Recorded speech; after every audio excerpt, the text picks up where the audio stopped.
Upang matiyak ang ligtas, maayos at mapayapang paggunita ng Undas 2025, aktibong nakibahagi ang Regional Police Community Affairs and Development Unit Mimaropa sa pagpapatupad ng Ligtas Undas 2025 campaign ng Police Regional Office Mimaropa sa pamamagitan ng mahigpit na pagpapaigting ng police visibility at pamamahagi ng mga information flyers sa Divine Mercy Memorial Park Cemetery nito lamang ika-31 ng Oktubre taong kasalukuyan.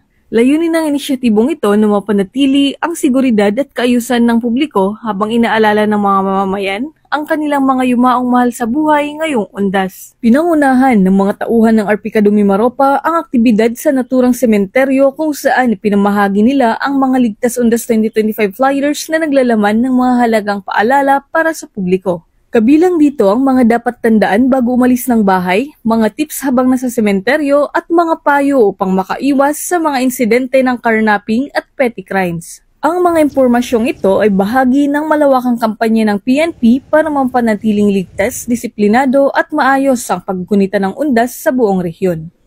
Ilan sa mga paalala sa publiko ay ang pagsisiguro na nakalak ang mga bahay bago umalis, pag-iwas sa pagdadala ng mga mamahaling gamit, at ang agarang pag-report sa mga pulis kung may mapansing kahina-hinalang kilos o sitwasyon. Pinaalalahanan din ng mga motorista na maging maingat sa pagparada ng kanilang mga sasakyan upang makaiwas sa anumang insidente ng pagnanakaw o karnapping. Bukod sa pamimigay ng flyers, aktibong nakipag-ugnayan ng mga tauhan ng Arpicado Mimaropa sa mga mamamayan upang iparating ang kanilang presensya at kahandaan sa pagtugon ng anumang sitwasyong pangseguridad. Sa pamamagitan ng ganitong mga aktibidad, mas napapalakas ang ugnayan ng kapulisan at komunidad.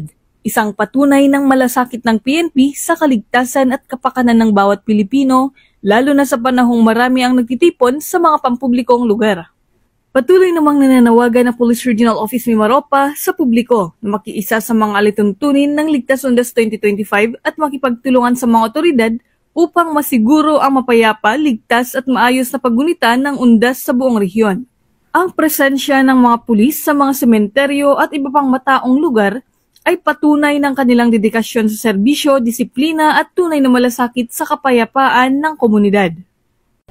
Mula dito sa Divine Mercy Memorial Park Cemetery, ako ang iyong PNN correspondent, Patrolwoman Desiree Padilla, alagad ng batas, tagataguyod ng Balitang Pulis.